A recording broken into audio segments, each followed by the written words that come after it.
Here are real-world examples where drug-gang intelligence overlapped with violent crime investigations, often leading to parallel or compartmentalized probes. Operation Trojan Horse, Aryan Brotherhood cases. Multiple RICO prosecutions where prison gang drug trafficking networks, including Aryan groups, were under long-term wiretap grand jury investigation. Murders or assaults linked to the gang were sometimes handled separately or used as predicate acts, with DNA evidence from killings feeding into the larger conspiracy case while local homicide probes ran in tandem. The feds often prioritized dismantling the enterprise over immediately solving individual killings. Local, state, and federal officials gathered in Tacoma this morning to announce a major victory. Massive amounts of drugs, guns, and money last Wednesday in a multi-state takedown operation. 27 defendants. U.S. Attorney Nick Brown says the operation was the result of months of investigation into a drug ring with connections to the Aryan family, a white supremacy group active in Washington state prisons. Ladies and gentlemen, thank you. Listen to Pavarotti. Can I be your superhero? Hello, welcome to The Revealing. I am your host, Pavarotti. I'm here to discuss the Idaho 4 case. And in this video, I'm going to show you some things that are really shocking. I'm going to show you a couple of things that will absolutely blow your mind. But I got to preempt it with this because I've shared this with my members, and it can be taken the wrong way very easily.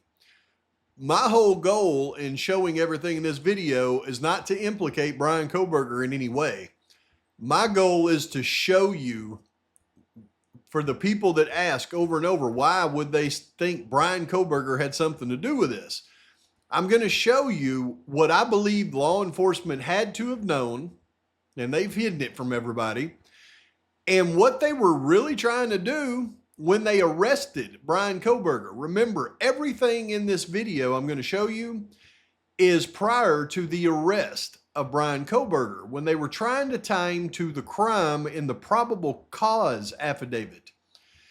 No way am I suggesting that Bryan Kohberger was participating in this crime. I'm just showing you the coincidences that this kid had around him that made law enforcement believe that he was a part of this crime.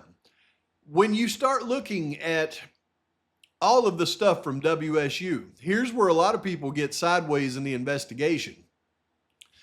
They did not go and start looking at all the video from WSU until they got Kohberger's name on December 19th. Then it's in all the documentation. Then they pulled the video and they started looking at cars, trying to figure out which one was his. The cars that they found in the video at WSU were not Bryan Kohberger's. They had fog lamps. The car that they tried to make his at Floyd Cannabis Shop was that same car. It had fog lamps. Where people get sideways is they think that car still had something to do with the crime. It was just a car going from WSU over to Moscow. Had nothing to do with the crime, in my humble opinion, or else they would have video of the car once it arrived in Moscow making its way to the part of the neighborhood. It was just another car. The likelihood that WSU or anything to do with WSU has in this case is probably nothing. The only reason they looked at WSU is because of Kohberger. And it wasn't Kohberger, it wasn't his car. So the vehicles where we really focus in on what happened in this crime start around the Sunset Mart, because we can pretty much ascertain that that wasn't his car either on Indian Hills.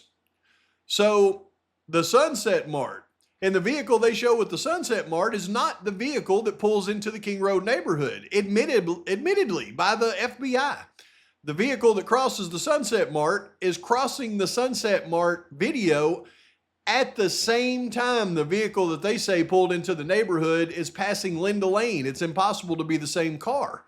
So you have to understand all of that first. But what I'm going to show you in this video is what they were trying to do. They were trying to tie Bryan Kohberger to Nicholas Mauitch, in my humble opinion.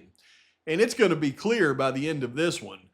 And I'm also going to pose a question to Cy-Ray. All he has to do is answer to me one question, and it will totally validate what I've believed for so long.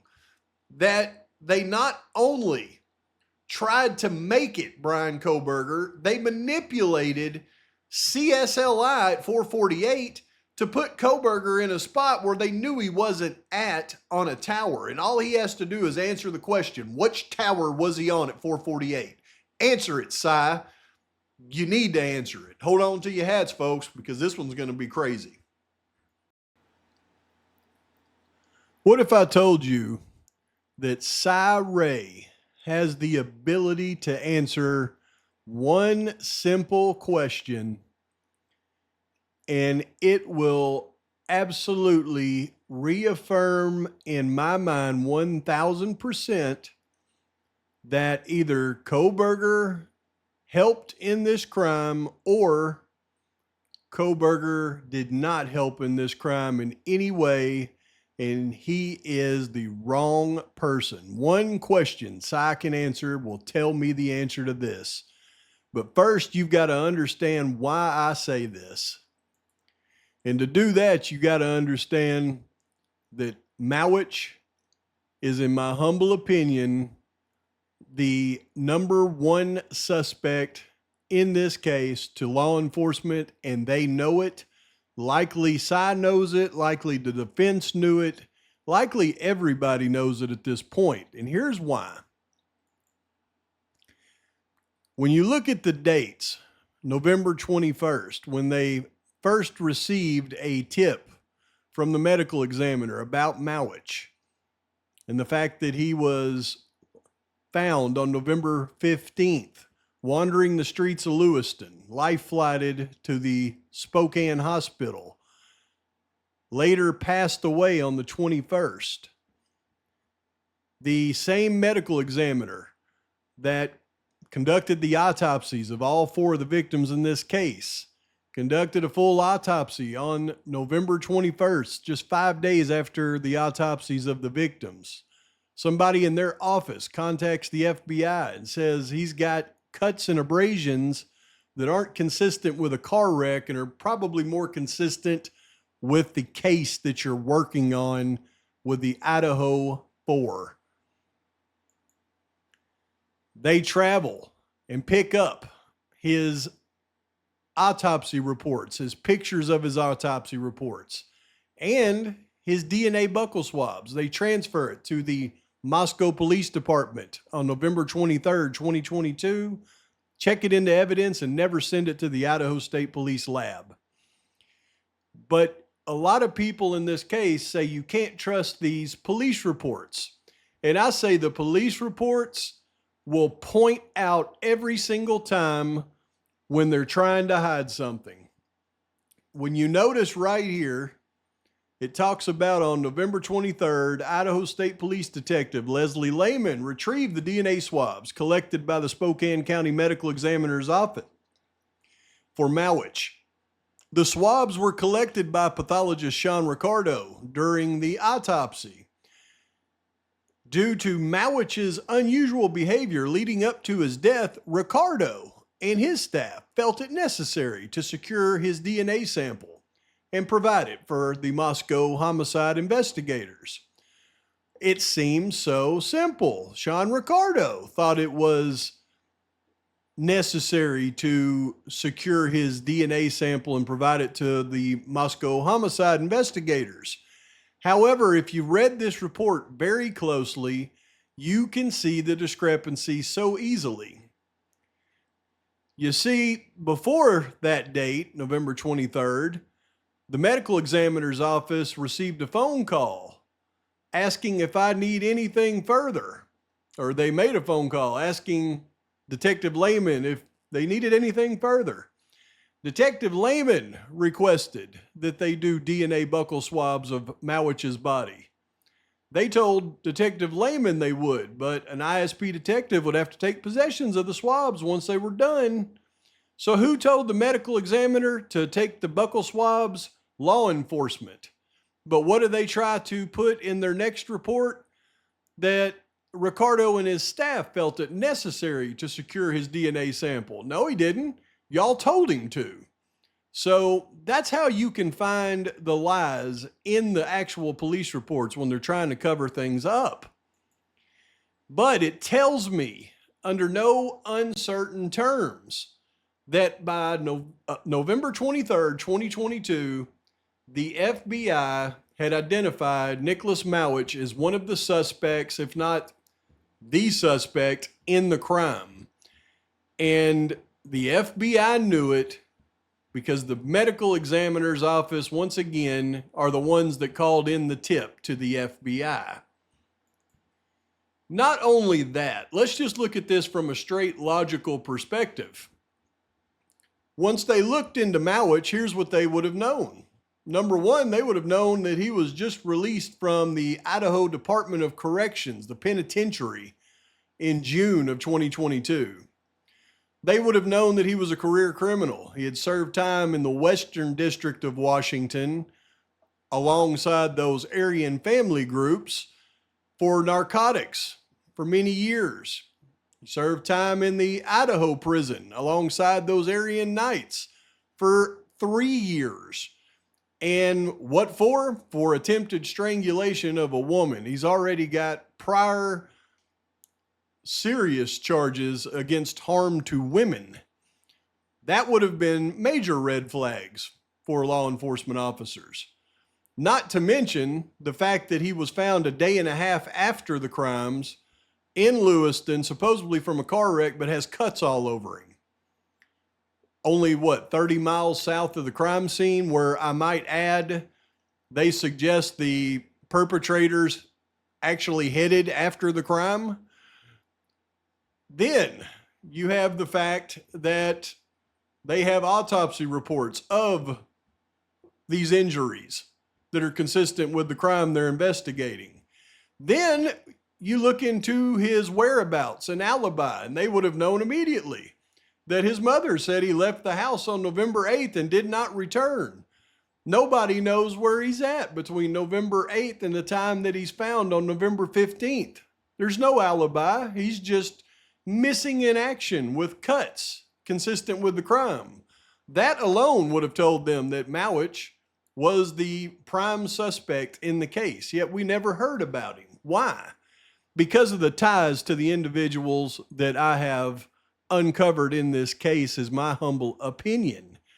When we see Bryson Gill and Michael Slocum attending his funeral in Lewiston after he was released back to his family to be buried, and it just so happens to be the prime group that we've identified as wanting to harm these victims due to things that their parents have done, is the final nail in the coffin on this. But I can assure you, by November 23rd, 2022, the FBI, probably the ISP and the MPD, all knew that one of their major suspects in the case must have been Nicholas Mauitch. Not for these reasons.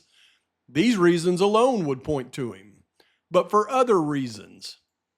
Because when you look at what was going on between specifically the date that Mauitch's autopsy was done on November 21st and the date that they picked up his buccal swabs on November 23rd, you've got to cross-reference it with what else was going on in the investigation. The first thing I'll point out is the MPD report where Vargas notices gun rack guy in the Linda Lane video. The wording around this would have been roughly the 21st. And what does she notice? She notices a figure clad in dark clothing can be seen walking towards the King Road residence from the direction of the Linda Lane apartments. So how does this figure clad in black just happen to be put into the mouth of Dylan Mortensen in her statement later in the PCA? As the time goes on between then and November 23rd, they thought that he was coming from an apartment, maybe Jack Showalter's. This is where they got it wrong at that time, and they know it because he wasn't coming from the Jack Showalter apartment. He was likely coming from a vehicle that had dropped him off. That vehicle likely belonged to none other than Molly McMetherton. And this could be easily proven by watching the 1320 Linda Lane video. However, magically, the exact window that would show Molly dropping him off is missing from the 1320 Linda Lane footage from 3:30 to 4 o'clock. The footage that would prove it is missing, and that is the biggest red flag we can point to. But not only that, because we know that based on radio calls about Janelle Braun running from the cops in Molly's boyfriend's truck, they literally say on the radio conference, let her go. The truck that she's driving belongs to a protected individual, verifying that both Molly and Jimmy are confidential informants for the Moscow PD at least. Not only that, when we look at what else was going on during this time, when they had not identified Molly as the DoorDash driver, all they knew is from a geofence warrant from Google was there was Google identifiers in the area of the house at the time of the crime, and they didn't know who they belonged to, and they had to go through search warrants to try to get a phone number. And then on November 22nd, they got a phone number, and they got a search warrant for that phone number. It came back to Molly McMetherton. And once they knew who Molly McMetherton was on November 22nd, then on November 23rd, they brought her in for an official statement. But you can bet they also brought her in on the side to provide statements on their prime suspect in the case. Then they go to their other informant that just happened to be arrested up in Spokane on the 22nd. And the FBI, Gideon, goes directly to Mr. Farley here, age 44, born in 1978 in Spokane. On November 23rd, he interviewed probably suspect Tyson Michael Farley by phone. Farley was a transient subject who arrived at the facility. Or I just say Mauitch was a transient subject who arrived at the facility on October 31st and stayed until November 3rd, 2022. On the evening of November 3rd, somebody collected their personal items and left the facility in a minivan. We know Jack D has said that he saw a minivan scoping out the house, and he didn't know who that vehicle belonged to. So you're never going to see the real statements made by Farley and by McMetherton because they are known confidential informants. They are the ancillary people, in my humble opinion, that were part of the broader nature of this crime. But instead of arresting them as being part of this crime and exposing all of this, they're more important to them as confidential informants and witnesses in this case against none other than, my guess is Nicholas Mauitch. But we can be assured that on November 23rd, 2022, my theory is because of confidential informants and just the absolute blinding facts around him that they knew that Nicholas Mauitch was one of their perps. What they didn't know was who was his helpers. And that's why I say that Cy Ray can really answer one question that will verify all of this for us. And please pay close attention as I make your eyeballs pop out of your head here in just a few minutes of what I'm trying to say with this, because this is where it gets a little bit technical, but if you're able to follow along, it's going to absolutely freak you out. You see, here is Moscow, Idaho. There are 2 cellular towers south of Moscow, Idaho during the time of the crime that provided coverage to the area south of Moscow, Idaho. One of those provided coverage to the residence there in Moscow, covers all of Moscow. It's their main tower, and it's called the Paradise Ridge Tower. Now, Paradise Ridge, you can see in this map, in this mountainous region right here, is a very tall tower that sits very high just south of town. But this tower is the main tower that provides coverage to Moscow. And what I've been able to obtain is the actual coverage area of this particular tower, which is extensive. As you can see from this tower, it covers in great detail many different cell sectors across Moscow that provide strong coverage, and then it has the extended coverage area that you see here. Then it goes directly south with strong coverage in this area, but it also provides coverage to the broader area out here. Now, this is going to be really important to know because of the way that CSLI location information works. You see, this is the tower coverage for the Paradise Ridge Tower. Over here, we have what's called the Whitman Road Tower. Now, the Whitman Road Tower provides coverage all up this highway right here, all the way down to here, but then it also crosses over into Idaho. So it provides coverage to Washington and Idaho. And here's what's interesting. I was able to bridge both of these towers together and show the overlapping coverage of these two towers. Again, on this map, you can see the city of Moscow. Here's the tower at Paradise Ridge. Here's the tower on Whitman Road. Here's the coverage of the Moscow Tower at Paradise Ridge. And here's the coverage of the Whitman Road Tower. And you can see the coverage overlaps right here. Important to note. Why? Because when I go back to Mauitch, and we know that his address is right here where he lived, down just, it's a Genesee address, but it's at the far south point of Genesee. We also know that throughout the investigation, law enforcement has found knives between Genesee, Idaho, and Mauitch's house. Found 4-inch bladed K-bars and basically shivs in a ditch all along this route to Mauitch's house, because they knew that Mauitch was one of their suspects. They knew Mauitch was a perp. The whole investigation was around Mauitch, y'all, as I'm going to prove. So I go back to the probable cause affidavit. And this is where I say Cy Ray has the ability to answer one question for me that'll tell me so much. The 8458 phone does not report to the network again until approximately 4:48 a.m.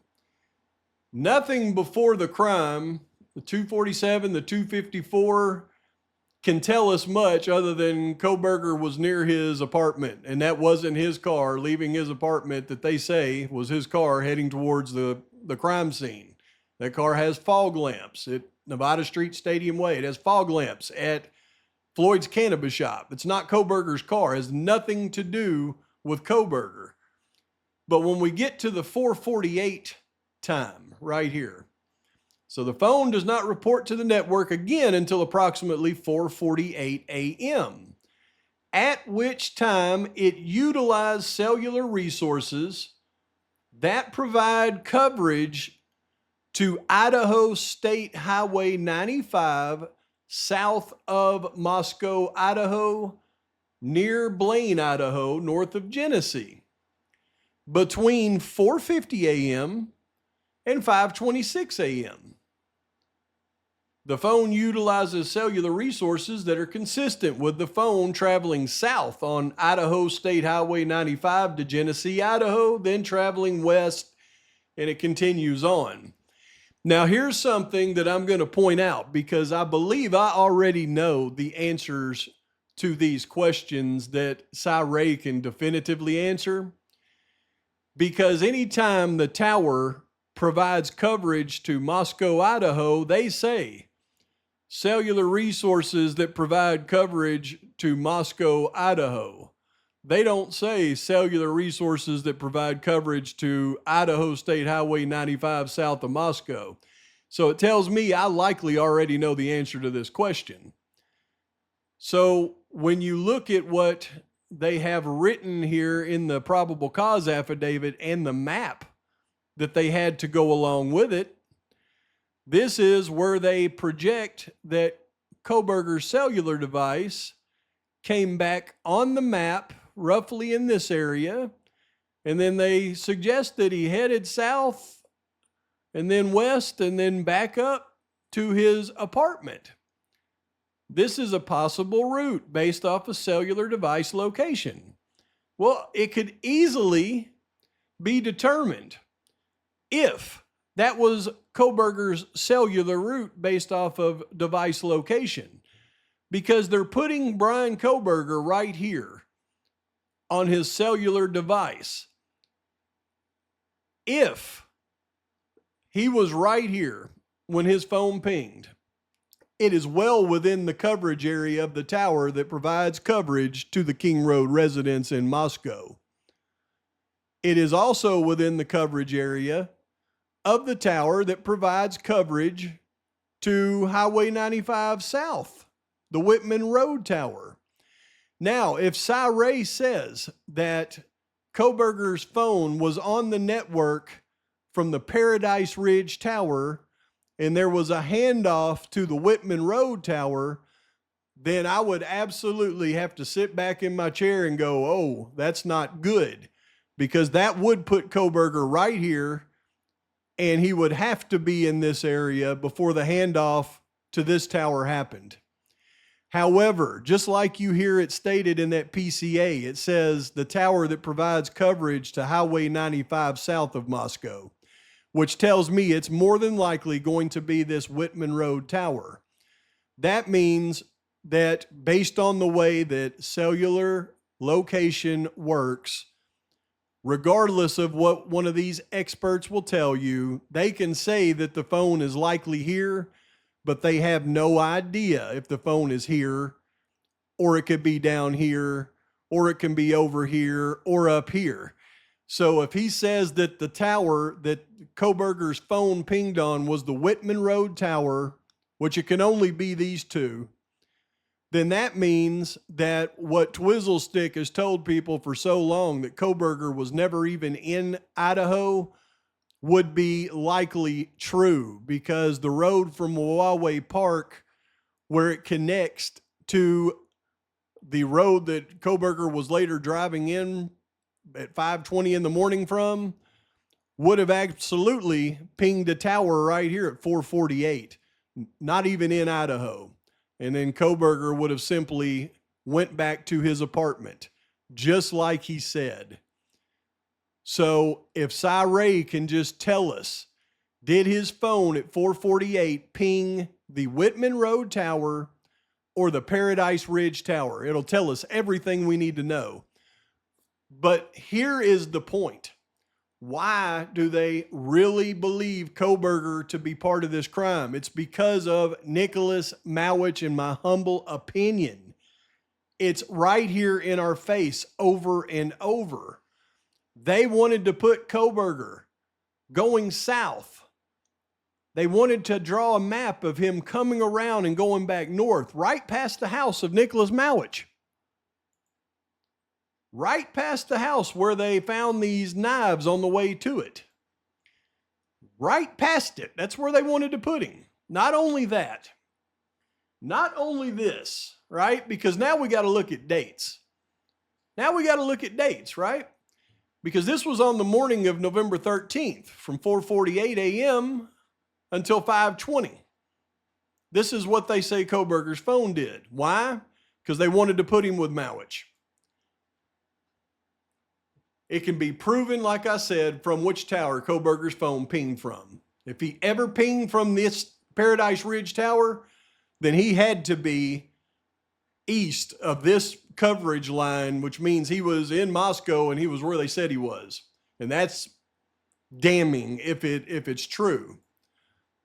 But then when I look at this, and this is what really blew my mind, when you look at Mauitch's address that he's had for many years there in the south part of Genesee, and you were to draw arrows from Mauitch's house along the main highway as it crosses the river into Lewiston.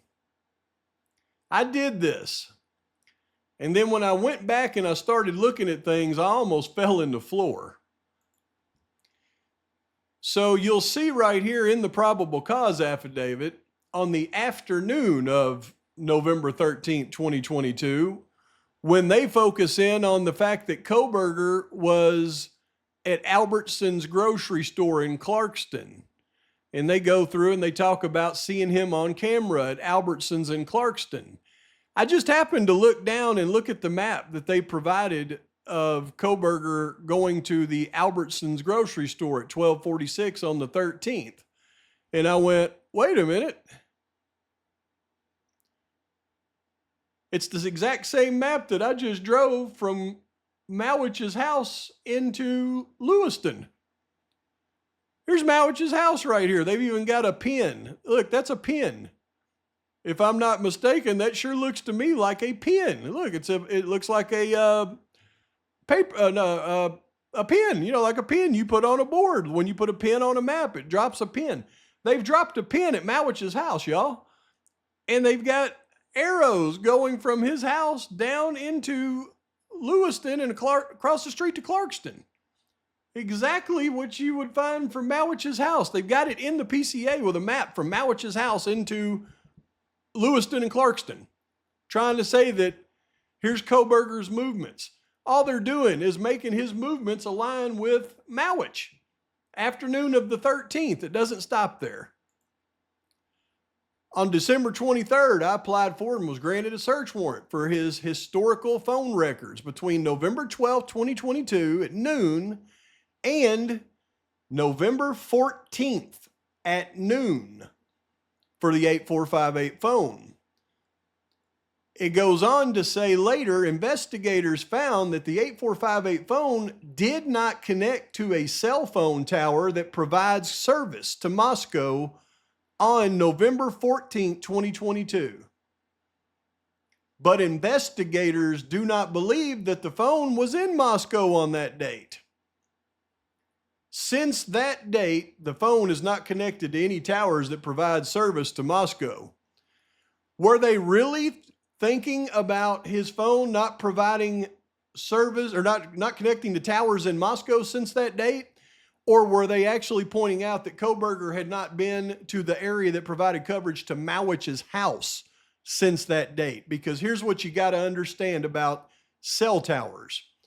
When they say, number one, that this is from the warrant that goes through November 14th at noon, that means that this November 14th right here happened before noon, because that's where it came up.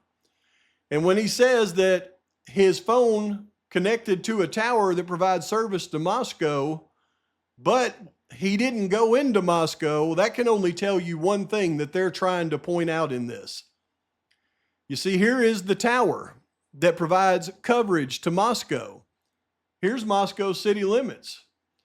If you go anywhere near Moscow on this tower, then you're going to be in Moscow if your phone shows up on this tower.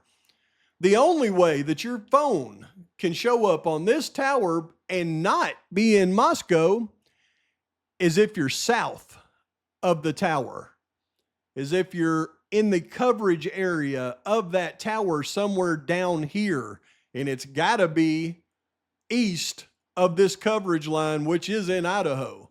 So what they're saying is on November 14th, Kohberger's phone was in this area that provides coverage to Mauitch's house. Here's what they are actually saying, because we know Mauitch was found on the 15th, wandering with cuts and abrasions, half unalived. Then they say that Kohberger hasn't connected to any towers that provide service to that area since November 14th. What they're saying is Kohberger is the one that took out Mauitch, and he hasn't been back to his house since. However, this is what law enforcement believed. I believe this is what Cy Ray really believes. And if he would really answer the question, then he would let us know, but he doesn't have to, because this is not what I believe. What I believe is this is what they believed. And the thing that will tell us the truth, Ray can answer one question. Was Kohberger's phone, when it pinged at 4:48, did it ping on the Paradise Ridge Tower or did it ping on the Whitman Road Tower? Because if it pinged on the Whitman Road Tower, then he was not in Idaho, and everything that they've done in this case has tried to connect Brian Kohberger to the criminals in this case that they could never connect him to, and that is where the miscarriage of justice has happened. Ray, answer the question. Was it Paradise Ridge Road or was it the Whitman Tower that his phone connected to at 4:48? That'll tell me everything I need to know about this case.